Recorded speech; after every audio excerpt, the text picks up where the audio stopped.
Hello and welcome to HITC Sport, and it's that time of the week again where you get to see my not so lovely face, but then again next time you see it, it might not be as hairy. After the moderate success of the last 2 weeks, at least the comments were nice, we've decided to do something slightly different this week. Rather than run down what's happened over the past 7 days and do some predictions, the celebrity predictions at the end, we're going to look at every team's summer signings and see how they've done so far. We're halfway through the Premier League season, we already know that Liverpool are going to win it, but how has everyone else's summer signings done? So what we're going to do is go through all 20 Premier League teams and give their summer signings a rating out of 10 so far. And we're going to do that as a collective, not each signing. Christ, that would take forever. I know last week we tried to stretch it out to 10 minutes, but however, I've got other things to do in my day. Oh, before we start this video, please follow my Twitter at HITCJames. I'm desperate for followers. Arsenal 5.5 out of 10. The Gunners are a difficult one to grade. Nicolas Pepe, a lot more was expected of him, but he has shown signs of talent in the past few weeks, and those 2 free kicks he scored in the Europa League not too long ago were fantastic. But then you've got David Luiz, who's been, well, David Luiz, but Gabriel Martinelli's been a breath of fresh air. That goal he scored at Stamford Bridge was sensational, and he's been excellent elsewhere for the Gunners. However, we've barely seen Kieran Tierney due to injury, which has been a massive blow. He should have been brilliant. He probably will be in the future, but for now, who knows? And then you've got Dani Ceballos. The Spanish midfielder had a bright start in a red shirt, but he's just fell off the face of the earth. There's Tottenham actually going back to Real Madrid. So yeah, can't give them more than a 5.5 out of 10. Aston Villa 8 out of 10. While Villa haven't been great this season and they're in a relegation battle, their summer signings have actually been pretty damn good. They made loan players into permanent ones. Tyrone Mings has been excellent, so much so he got himself into the England squad. The only slight dip has been Wesley, but he scored a few goals. He hasn't been awful. When you compare him to someone like Joe Linton or Sebastian Haller, he's actually been alright.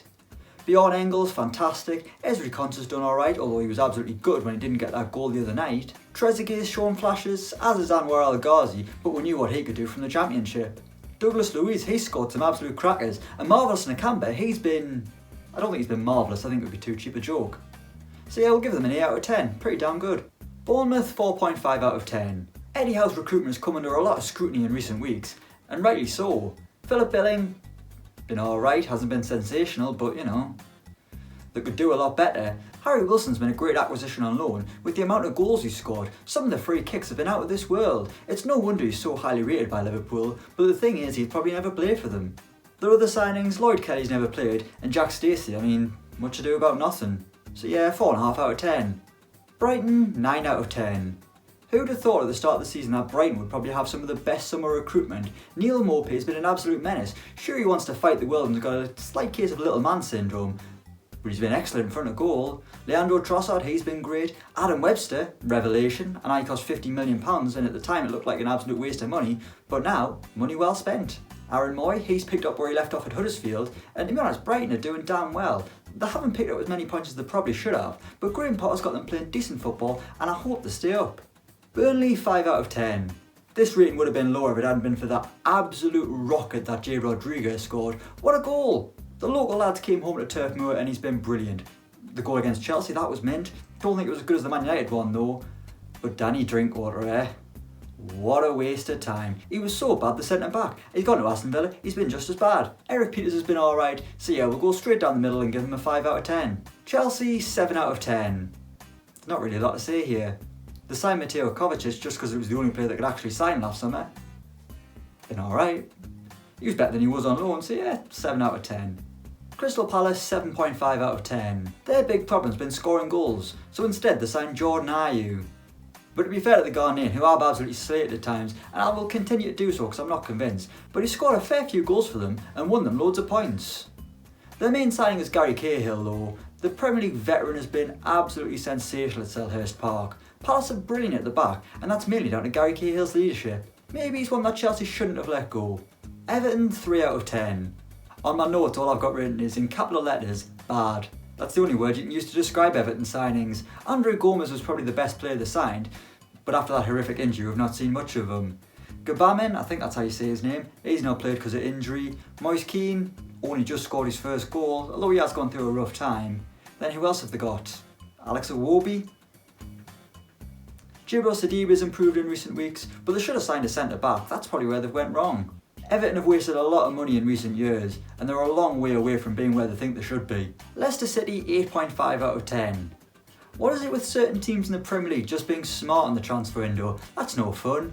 Getting Yuri Tielemans permanent, one of the signs of the season. That midfielder is an absolute joy to watch. The way he passes the ball, he's an absolute genius. Jose Perez has continued his good form from Newcastle, helping take the goal-scoring burden off Jamie Vardy's shoulders. Not that he's cared, the blue wicket enthusiast's been lethal in front of goal.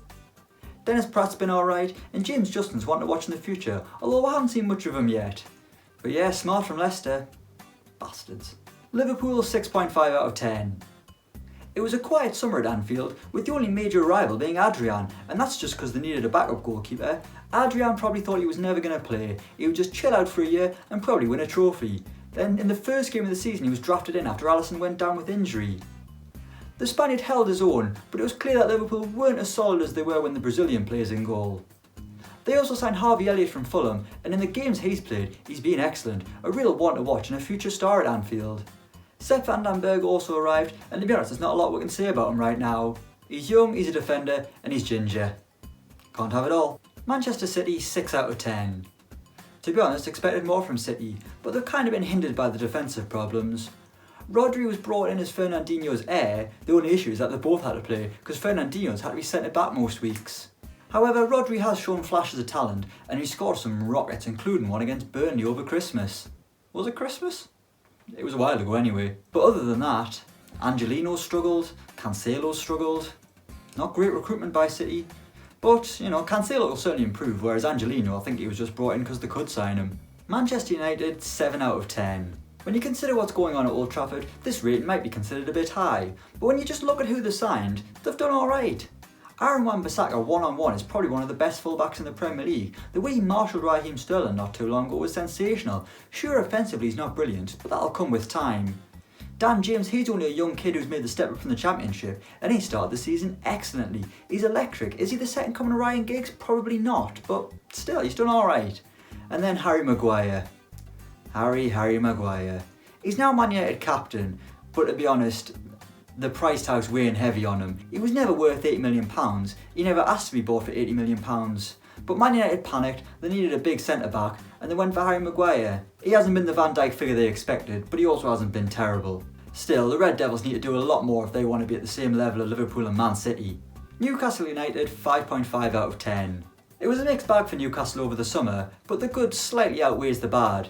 Saint-Maximin, what a player he is. He's an absolute joy to watch. He'll dribble past anyone, and he's good value on Twitter. Jetro Willems, he was fantastic before he went down with injury. He scored 2 absolute crackers. That one against Liverpool was amazing. It was with his weaker foot as well. But then there's been the bad. Emil Kraft's shocking. And Joe Linton. Find the receipt, lads. 40 million quid for that. Andy Carroll. It's been nice to see him. But yeah, he hasn't scored yet. 5.5 out of 10. Norwich City 3.5 out of 10. The Canaries brought in a few players over the summer, but really none of them have done anything. Sam Byram's the only one that's consistently played, and he's done okay. Joseph Dermich, he's barely featured because Timo Pukki's been excellent. Patrick Roberts has already left and gone to Middlesbrough. A lot of them were a bit of a waste of time signing them. Really, Norwich have mainly just stuck with the players they got promoted with, and that's why they're rock bottom. Sheffield United 8.5 out of 10. Now this is how you get your recruitment right if you're a club being promoted. They haven't meddled too much with the system, they've only brought in players who are going to improve the squad and fit in. Ollie McBurney, he scored a few goals, as has Lys Mousset. Dean Henderson, getting him back on loan, probably the best deal they've done, because he's been amazing. He's got a chance of going to the Euros. There's no one really that Sheffield United signed that have disgraced themselves. Phil Jagielka's barely played because he hasn't been needed, and now there's Ben Osborne. But that's not a bad thing, they can play in the future. So yeah, I know everyone licks Sheffield United's arses right now, but fair play to them, I'm going to do it as well. Southampton 4.5 out of 10. This was a difficult one to grade because, technically Danny Ings was signed this summer, but the deal was done a year prior. But then again, who thought he'd score this many goals? Liverpool probably wished he had when he was their player. But other than that, Che Adams, he's been an absolute waste of money, which I'm really surprised about. I think I picked him quite early in fantasy Premier League football because I thought he'd score a few goals, but alas no. Kevin Danso, is he called Kevin? Danso? Nah, not for me. And Genepo, well, he's shown flashes, but not consistent. When you've got a player like Sofiane Boufal in your team, you don't want another inconsistent winger. Tottenham 3.5 out of 10. This is another difficult one to grade, as all the players Tottenham signed haven't been fit. Ryan Sessegnon, barely played. Giovanni Lo Celso, barely played. Tanguy Ndombele, barely played. But to be fair to Ndombele, when he has played, he's been class. He's really good to watch. He glides past players, he's got a goal in him. The problem is they can't keep him fit. Giovanni Lo Celso's starting to improve, and you'd imagine he's only going to get better once Christian Eriksen eventually leaves, because they're kind of playing in the same position. As for Ryan Sessegnon, he's one for the future. In fact, let's change this grade, let's give him a 4.5 out of 10. It's still crap, but it's better than a 3.5. Watford, 5.5 out of 10. If it wasn't for Nigel Pearson, this would probably be something like a 1. But Pearson's got something extra out of Ismail Assar. He started scoring a few goals. And Craig Dawson, we know what he's like from his West Brom days, solid at the back. The big name to arrive at Vicarage Road was Danny Welbeck, but surprise surprise, that guy Wells is injured. Some things never change. West Ham, 1.5 out of 10. Christ, West Ham, you couldn't have got it more wrong this summer. Sebastian Haller cost an absolute fortune. He scored a few goals but not enough. Pablo Fornals hasn't settled yet. The two goalkeepers, Christ. Roberto won a competition. David Martin, only a little bit better. He only looks good because Roberto was so bad. So yeah, none of the summer signings are impressed. It's no wonder they're doing so badly. But it's a good job they've got a forward-thinking manager like David Moyes who'll be able to turn the ship around and get them playing some exciting and fresh football. And our final team's Wolves, and they'll get a 7 out of 10. The best signings have been the loan ones made permanent. Raul Jimenez continued where he left off last season, and Leander Dendoncker has probably been even better than he was last year. He's much more settled in the Premier League, either playing in centre mid or centre back. Pedro Neto looks like an absolute star in the making, and the other players that they signed haven't really featured. The only dud was Patrick Cutrone, and I think he's already left. So yeah, Wolves get a 7 out of 10, and to be honest, their recruitment has been absolutely spot on in the past few years, even if they have got a few things wrong. The ones that have came in and done well have done really well. So there we have it, that's every Premier League club's summer signings rated so far. Let us know why I'm wrong in the comments below, but before we go anywhere, it's predictions time. The Premier League's not on this weekend. I'm not doing FA Cup predictions. Royal Rumble, Drew McIntyre and Shayna Baszler, get your money on it. And before we go, I'm on holiday next week, so don't expect to see my face next Saturday. So I'll catch you in a couple of weeks. Thanks for watching, and don't forget to like, share and subscribe. And don't forget to follow us on Twitter at HITC James.